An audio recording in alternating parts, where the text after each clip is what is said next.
The following is a Tony Lasano podcast, an Opie show on the Radio Misfits Podcast Network. This is Free Kicks. So he's back. Yes, I am. You've flown back into this country. You're speaking American English again. Sure am, buddy. Sure am.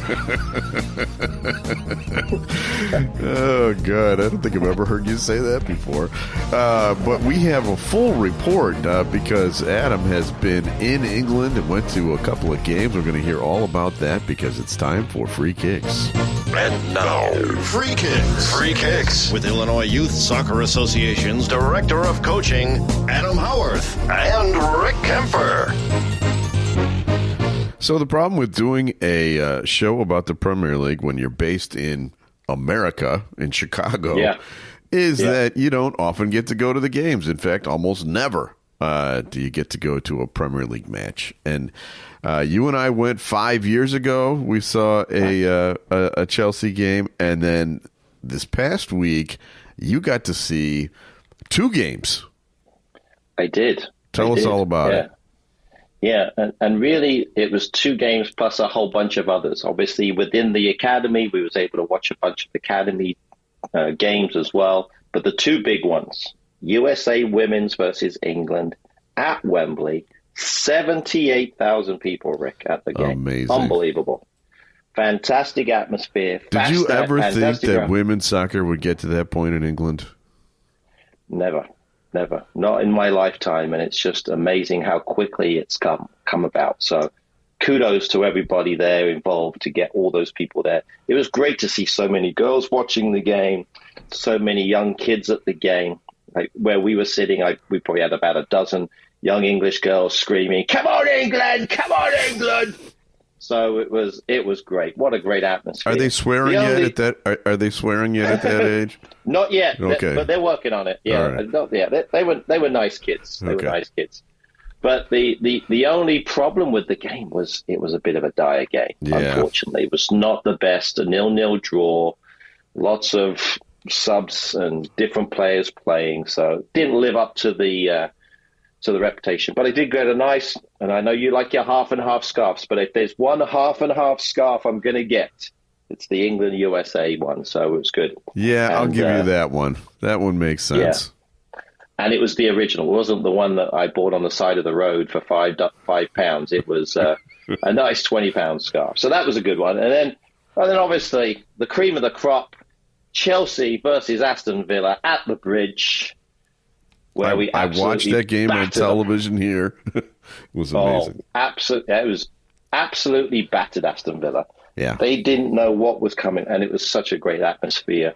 Just great to be there, especially because, when we both went last time, we lost, and so everybody was kind of dire.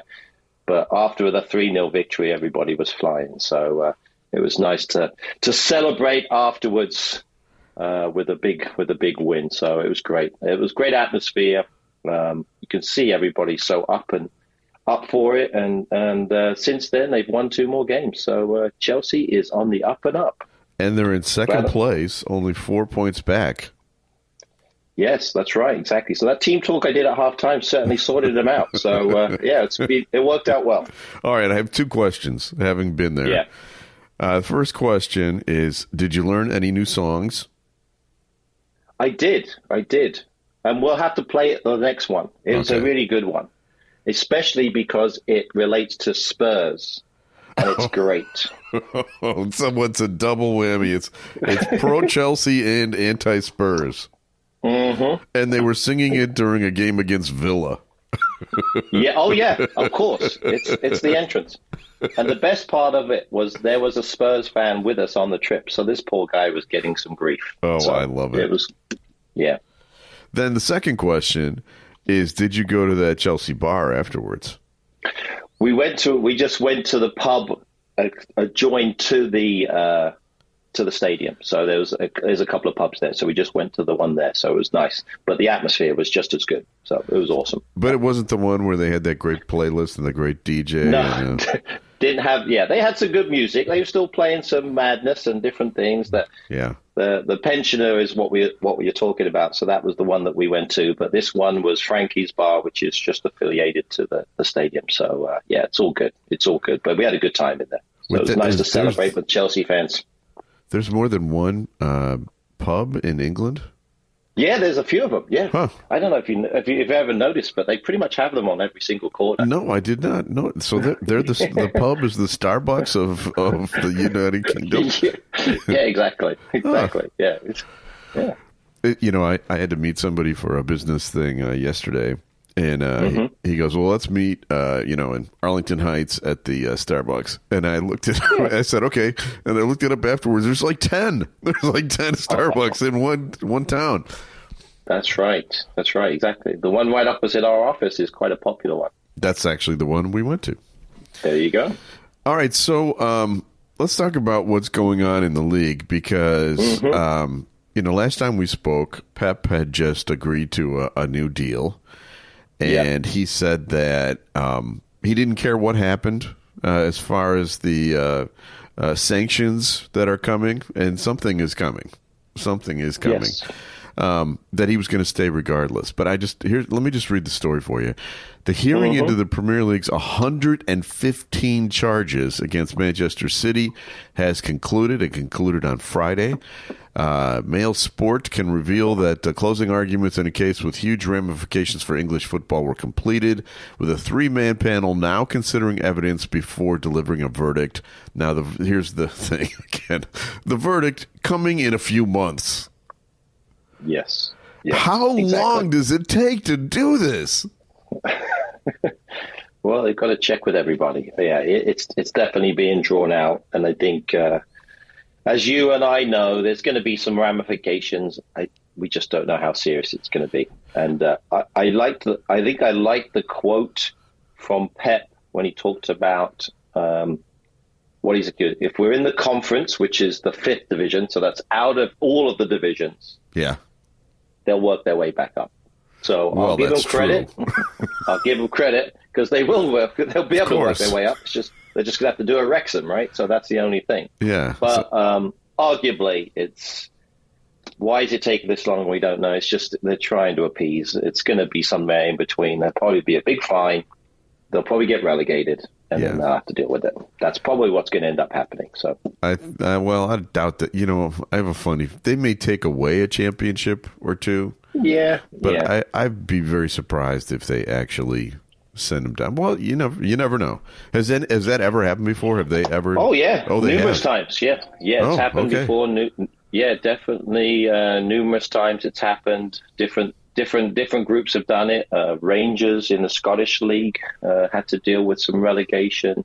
Trying to think of some other teams. Obviously, we've had teams that have had lots of points deducted as well. We dealt with that last year too. So yeah, there's definitely a precedent in terms of things happening before. Well, when they did the research into these 115 charges, they realized, and this is not a joke, that there were actually 130 charges. Because they found 15 more. Wow. So, if they're guilty of even a small fraction of those, there will be some sort of a penalty for sure. Yeah, exactly. I mean, it's basically they didn't accurately provide the financial reports. I mean, that's basically what it is. Right. So, I mean, they didn't do it, and then those reports and the payments to the managers and different things was just a little bit out of whack. And now they're going to end up paying some, either a hefty fine or, like you said, a strip in the title, or whether it be a relegation. All right, we'll find out. It's been a very newsworthy week. There, in addition to that story, there's the story about the referee, David Coote. Is that how you pronounce his name? I believe that's right. Yes, that is correct. He has been sacked. Yeah. After an investigation into his conduct, that there was discussion that he was, making derogatory comments about Jurgen Klopp, and that he was talking about giving yellow cards to players in advance of games. Yeah. And then there's also a video of him, doing cocaine or some other white powder. They didn't say cocaine, but I've seen how cocaine is used. That's how it's used. And then, he was just fired in the middle of the season. I don't think I've ever heard of a referee being fired like this in the middle of a season. Yeah. I think the key word was untenable in terms of his position. So it got to the point where they couldn't keep him. There's just no way he had any type of way of keeping his job. So they had to move quickly. They did it fairly quickly, obviously, as quick as they could. And then, I feel bad for him, as we talked about it briefly. I think he's obviously in a dark place. I just hope that he can get some support that he needs, because he needs some help. That's for sure. Yeah. And once you're videotaping yourself doing drugs, bad things are going to happen. Let's just, say that in advance. But there was that's not even the worst thing that happened this week. There was a terrible car accident. And Michail Antonio from West Ham, their star striker, got into a bad accident, fractured his leg. Yeah. Have you heard anything more about that? I haven't, and it's interesting because I know kind of the areas where he was driving and familiar with it, and certainly I felt it too. I drove a little bit. I drove with my mom where my brother lives. It's kind of a little bit remote, but there's some really dark roads, and I can tell you this: it is very, very narrow. So I'm not surprised that there's accidents that take place. And whether I don't know all the details, whose fault it was, what happened, how it all kind of dealt with. Obviously, he's just dealing with the after effects. But thinking about how people drive in England in terms of the darkness, in terms of the roads, because there is a lot of country roads. I'm not surprised that some of these things like this happen. But I hope that he's okay. It seems like he's in better spirits. I think he's got a fracture of his leg. Right. He did go undergo surgery, so it's obviously a very severe fracture. So it's going to take obviously quite a bit of time before he's able to get back. But the players yesterday in the game were all wearing his number 9 in the warm up, and I don't know if you saw it, but I thought it was a really cool moment. They do this quite often. At the 9th minute, they had a round of applause for him, so that was kind of cool. I did see that. That was very touching.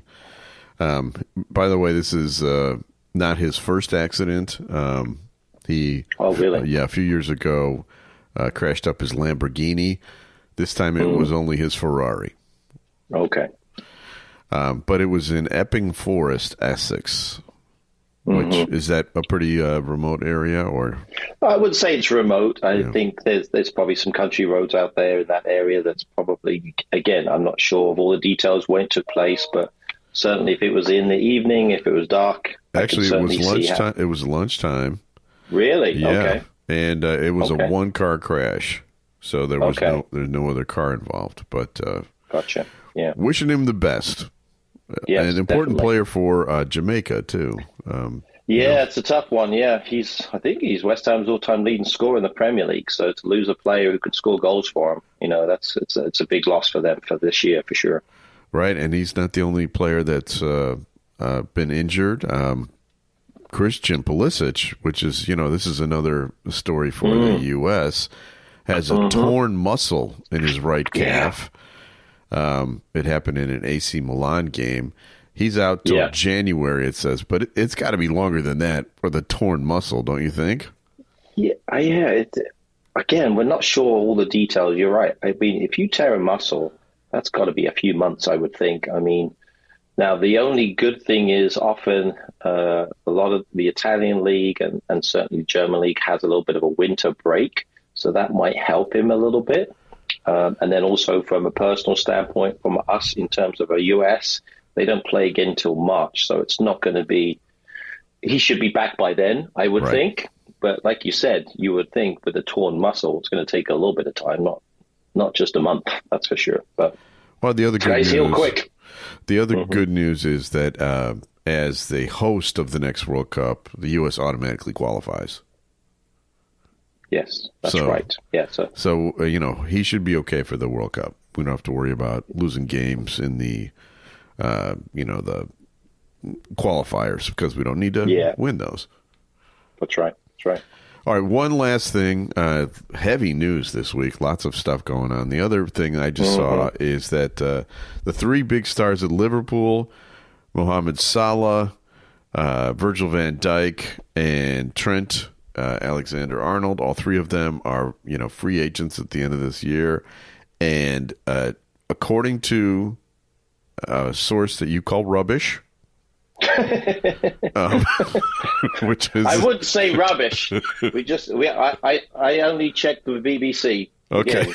It's not on the BBC, but according to the sources that I saw, which again, asterisk rubbish.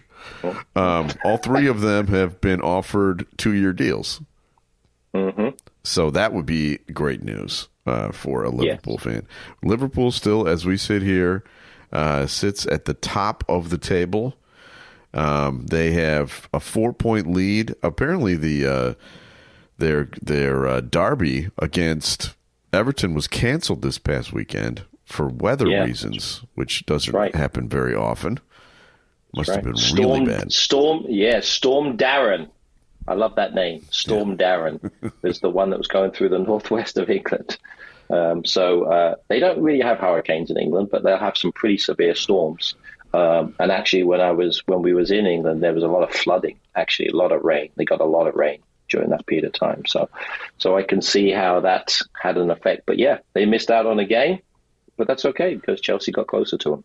Wow, rain in England. Does that happen a lot? Yeah, occasionally. Okay. Yeah, occasionally.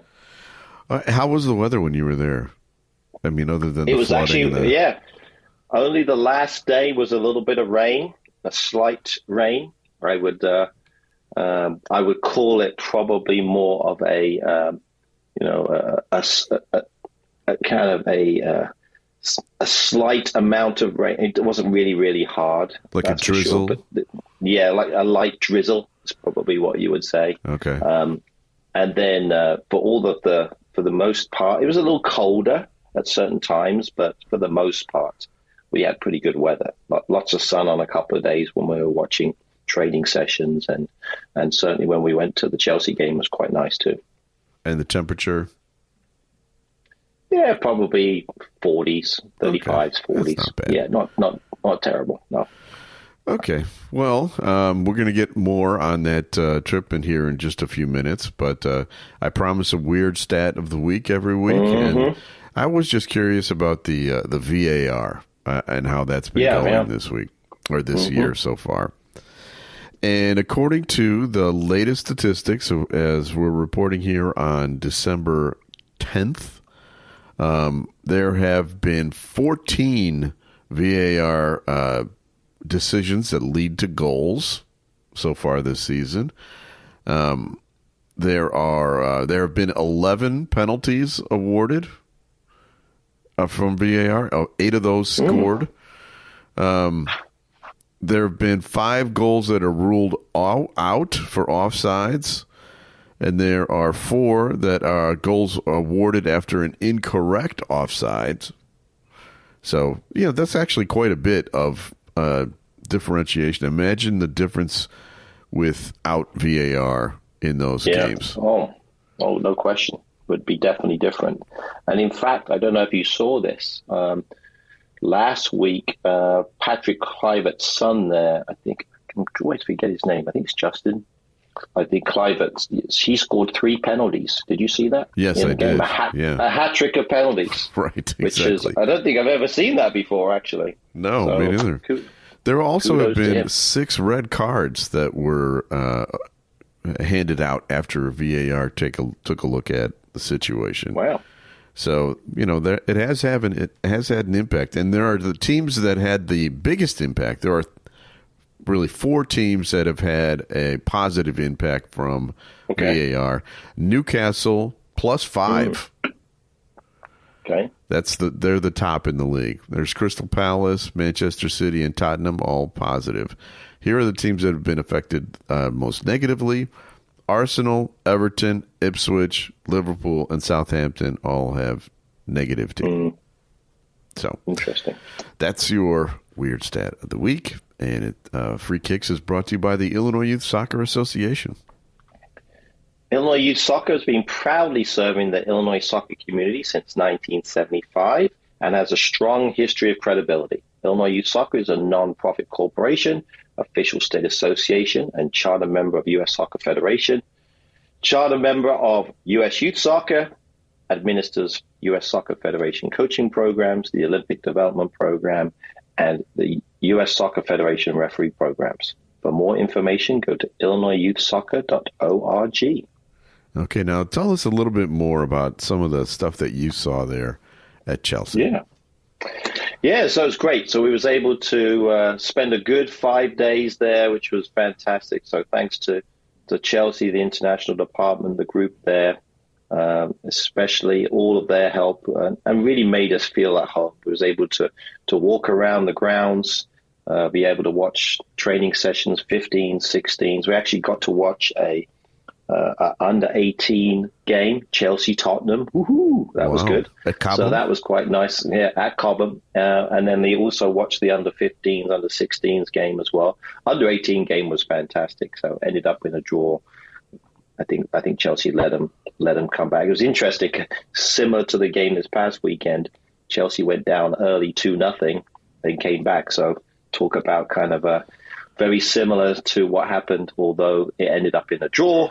Obviously, we know that Chelsea won. Did you see any big stars, potential stars? No, I think a lot of them were in movement because when we got there, actually, they did have a quick training session. We walked by and we saw them train a little bit, the first teams. There was a little bit of a Cole Palmer sighting, but then they were leaving to go to Germany because they were playing in the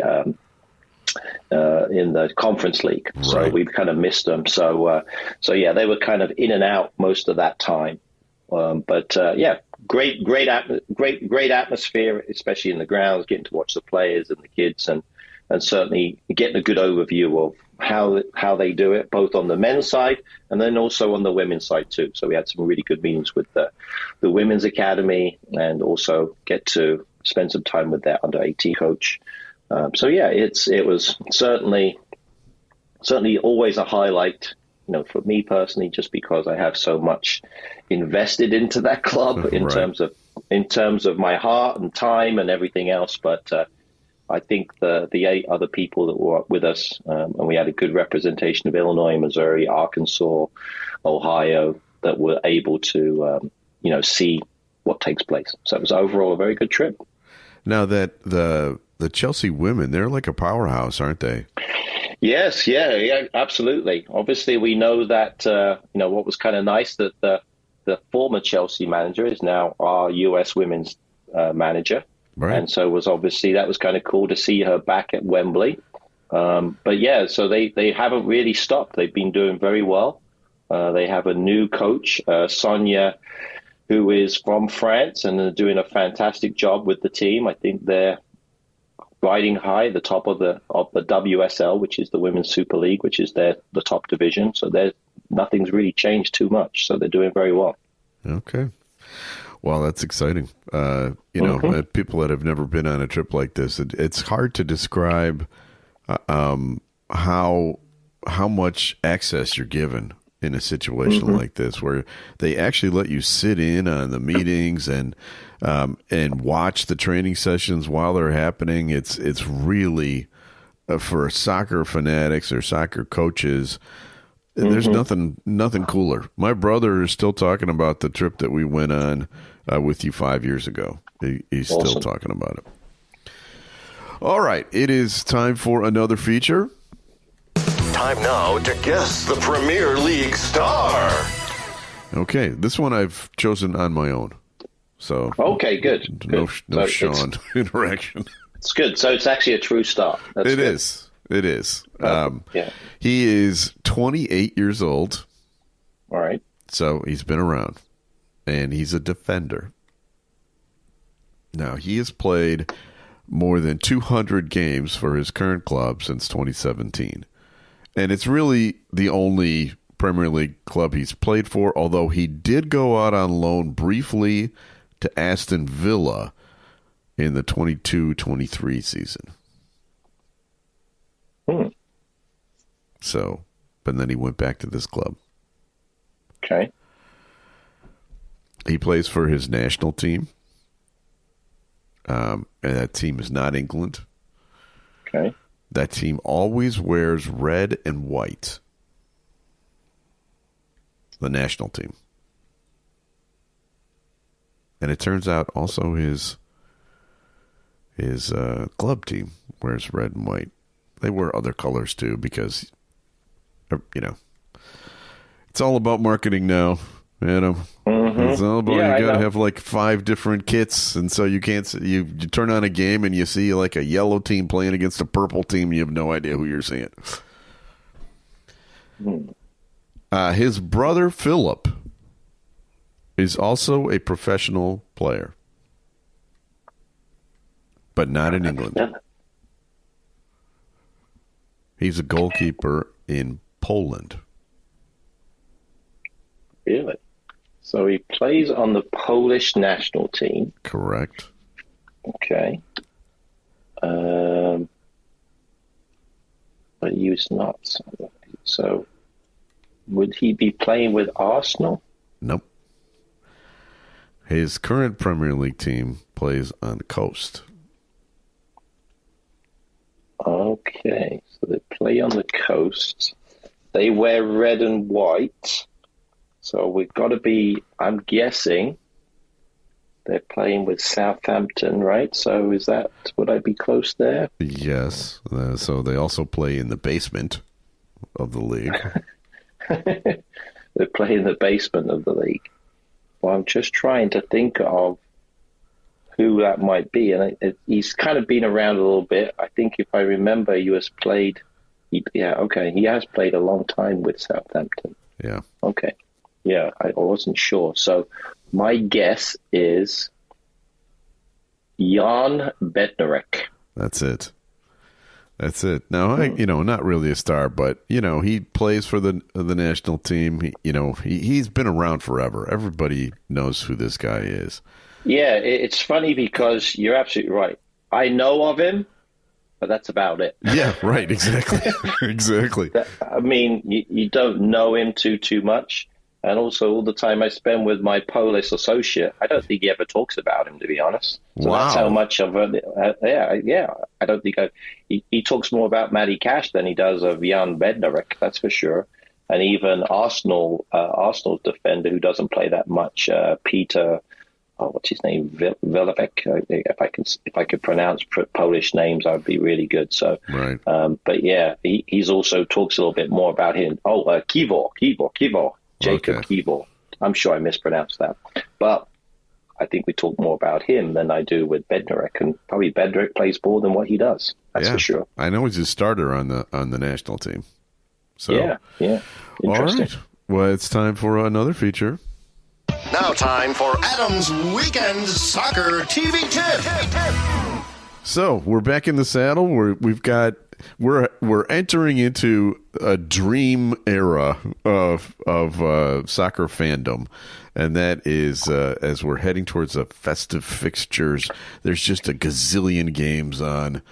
Why don't you give us a couple of tips? I tell you. I mean, like you said, this is starting this weekend. It's basically you've got a week, and then all of a sudden it's all over the place. You've got so many games. And I'm already looking at some of them down the road, looking at there's Chelsea Fulham on Boxing Day. And you've got all of these great games coming up. But certainly this weekend, I mean, the way you look at it this weekend is I think you always have to pick out the big games in terms of derbies.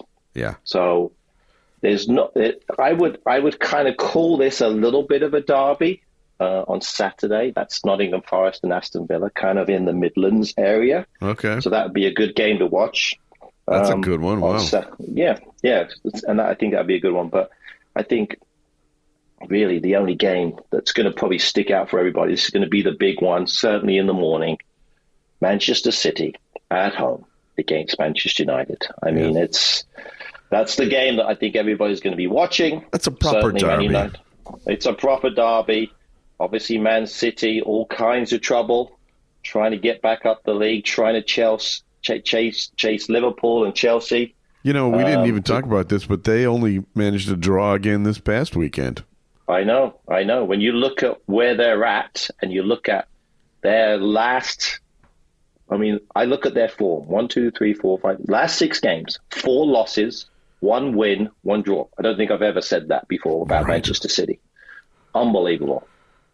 Yeah, so it's crazy. But so they've got to work their way back up. They're struggling to hold on to 4th place right now. So you're saying that Manchester United has a chance?